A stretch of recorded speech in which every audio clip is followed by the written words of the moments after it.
Hey there! Today we're going to be making 4 different Christmas signs.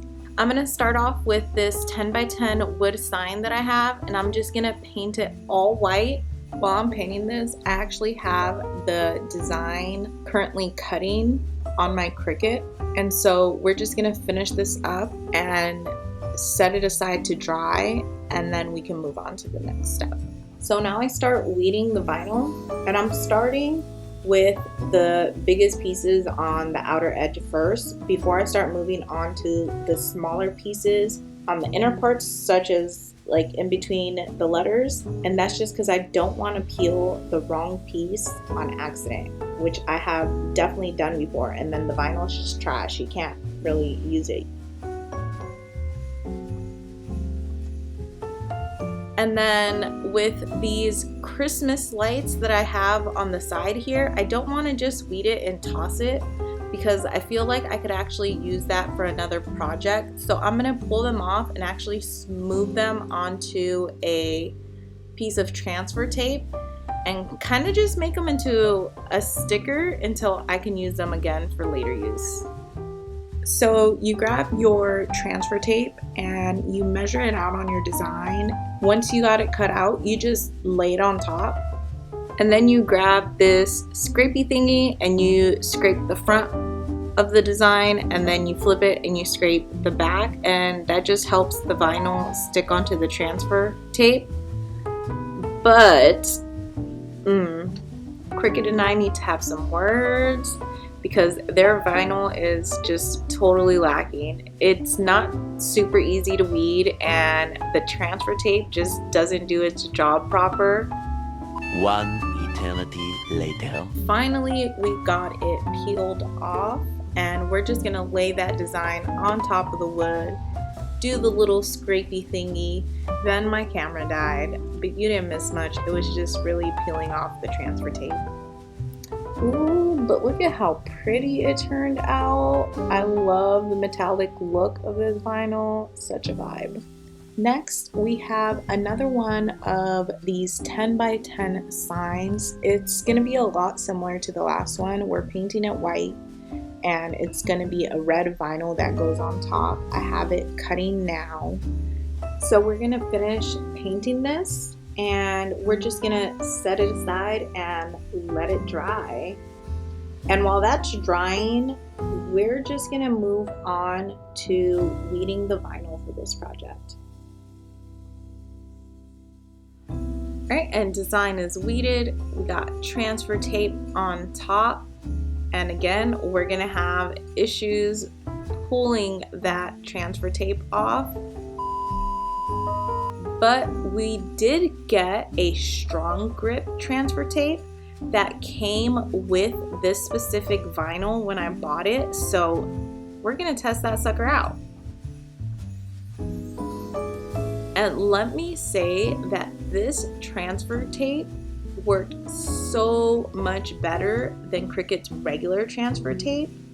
Now, I haven't tried any from any other brand or anything, but I do like their strong bond, and I would try it again. If you have any other suggestions, throw them my way.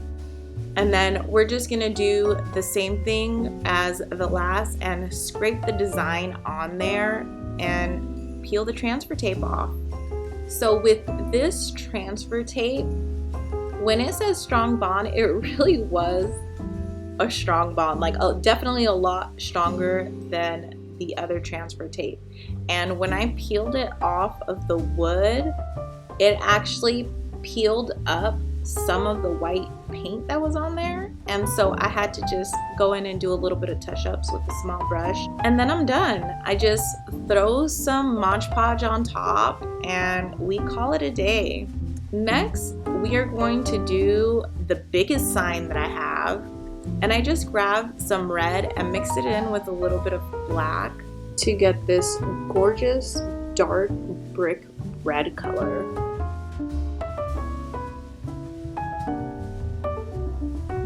But I definitely underestimated how much paint I would need.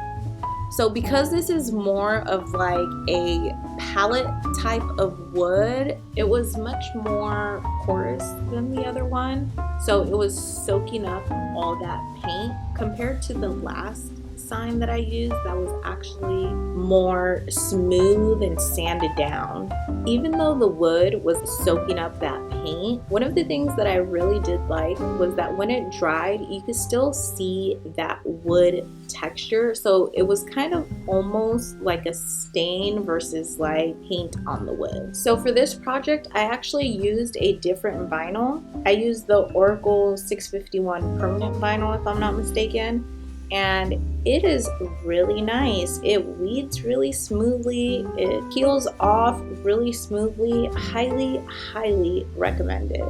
And I don't want any of the vinyl really going into the cracks if I can avoid it. So I'm just splitting it up and then laying it out. One of the things I don't recommend is using vinyl on wood like this because it just wasn't sticking to it.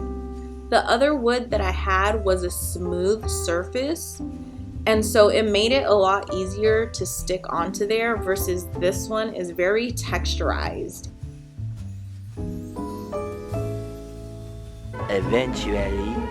And I definitely put a layer of Mod Podge over it just to make sure everything is sealed in there and nothing's going to be coming off.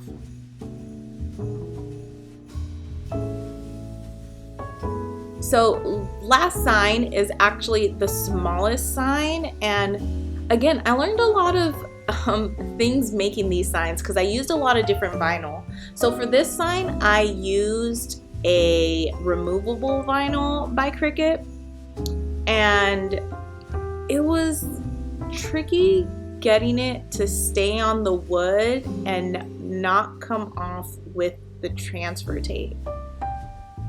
So after a long process of peeling it off, it ended up being crooked, and I was not about to redo that whole thing, so I just called it good and sealed that sucker with a layer of Mod Podge, especially for the fact that it's removable vinyl, so I don't want it just peeling off and stuff.